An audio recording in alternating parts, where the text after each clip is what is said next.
उन्होंने आपको गिवन किया है cot theta equals to 7/8। Okay जी, ये आपको गिवन करके और उन्होंने आपसे ये दो पार्ट पूछे हैं, एक ये पार्ट और एक ये पार्ट। चलिए, अच्छा क्वेश्चन है, यूनिक क्वेश्चन है। हमने देखा कि कोट थीटा की वैल्यू 7/8 है, कोट थीटा 7/8 दिया है और हमारे हिसाब से कोट होता है बेस अपॉन परपेंडिकुलर।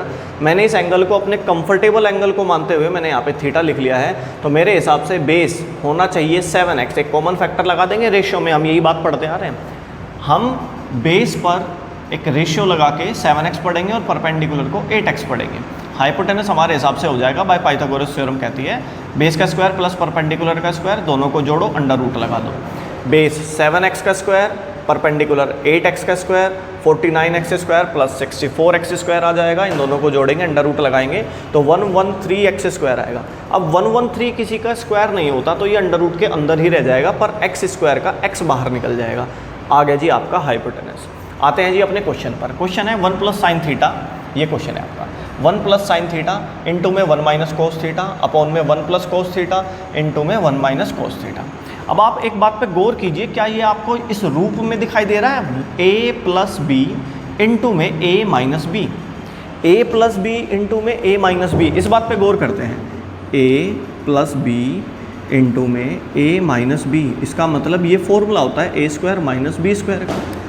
इसमें मैंने यहाँ पर ये कंडीशन अप्लाई कर दी, a², अगले वाली टर्म a, इसका स्क्वायर, यहाँ प्लस हो माइनस हो कोई बात नहीं, बस प्लस माइनस दोनों होने चाहिए। माइनस की ही प्रॉपर्टी क्लोज होती है, आगे माइनस हो पीछे प्लस हो, आगे प्लस हो पीछे माइनस हो, दोनों ब्रैकेट प्लस और माइनस वाले होने चाहिए, माइनस की ही प्रॉपर्टी क्लोज होगी।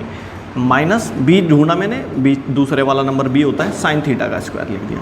ऐसे ही नीचे अप्लाई हो गई ये प्रॉपर्टी, 1 का स्क्वायर माइनस ये b वाली टर्म कोस का स्क्वायर। ठीक है जी, 1 का स्क्वायर क्या होता है बच्चों? 1 × 1 1 ही होता है, माइनस साइन की बजाय हमने क्या लिख दिया? अब मुझे साइन पता होना चाहिए, तो इस कंडीशन के अकॉर्डिंग मैं अगर साइन थीटा निकाल के देखूँ तो परपेंडिकुलर अपॉन हाइपोटेनस लिखना पड़ेगा। परपेंडिकुलर 8x लिख दिया, हाइपोटेनस अभी निकाला हमने 113 पे under root into x, sorry 113 पे अंडर रूट इंटू एक्स।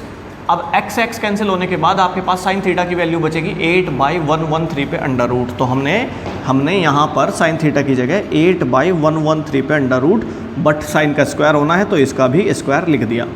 ऐसे ही हमने कोस फाइंड करा, कोस फाइंड करके देखा हमने क्या होता है, बेस अपॉन हाइपोटेनस। बेस ढूंढा कितना है, बेस है 7x लिख दिया, हाइपोटेनस 113 पे under root into x, x cancel होने के बाद कोस थीटा की बजाय हम लिख सकते हैं 7/√के अंदर 113। अब हमने यहाँ पर वैल्यू पुट कर दी, इस कोस की वैल्यू पुट कर दी हमने, ये 1 का स्क्वायर 1 ही रहा, इस कोस की वैल्यू पुट कर दी हमने 7/113 पे अंडर रूट। क्योंकि कोस का स्क्वायर होना है तो इसका भी स्क्वायर ही होना है। ठीक है जी, 1 का स्क्वायर 1, 8 का स्क्वायर 64, अंडर रूट 113 का स्क्वायर करेंगे तो अंडर रूट हट जाएगा, बस 113 रह जाएगा, स्क्वायरिंग में अंडर रूट हट जाता है। नीचे भी ऐसे ही 1 - 7 का स्क्वायर 49, 113 पे अंडर रूट हट जाएगा, 113 बचेगा। अब आप लेंगे इनका एलसीएम, इनके नीचे 1 मानते हुए इसकी प्रोडक्ट इधर करोगे, इसकी प्रोडक्ट इधर करोगे, तो जब 113 की 1 से प्रोडक्ट होगी ये आ जाएगा, 1 की मल्टीप्लाई 64 से हो जाएगी, ये आ जाएगा, और इनके नीचे आपस में मल्टीप्लाई कर देते हैं। एलसीएम लेना, ठीक है जी, एलसीएम लेना। एलसीएम कैसे लेंगे? इस वाले नंबर की मल्टीप्लाई इधर, इस वाले नंबर की मल्टीप्लाई इधर, और इनकी आपस में।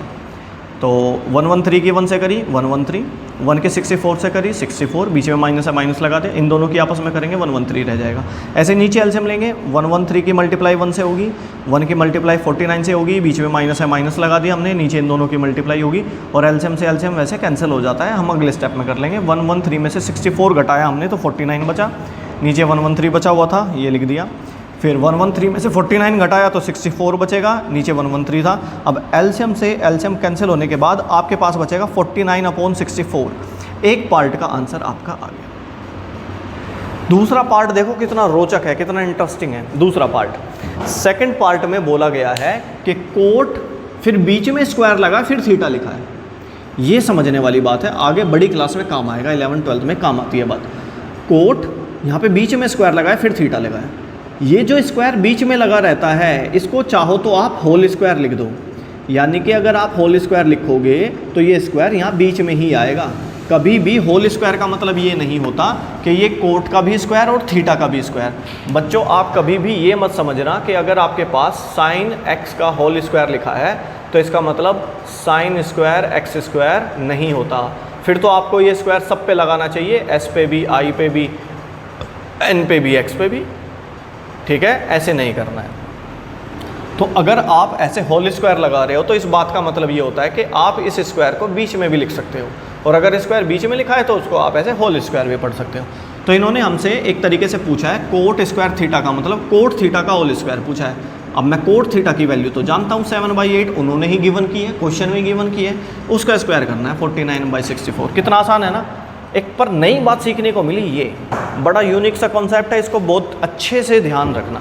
ठीक है बच्चों, मिलते हैं अगली वीडियो में। अगर आपको हमारी वीडियो समझ आ रही है, पसंद आ रही है तो सब्सक्राइब कीजिए, शेयर कीजिए, लाइक कीजिए। Thank you.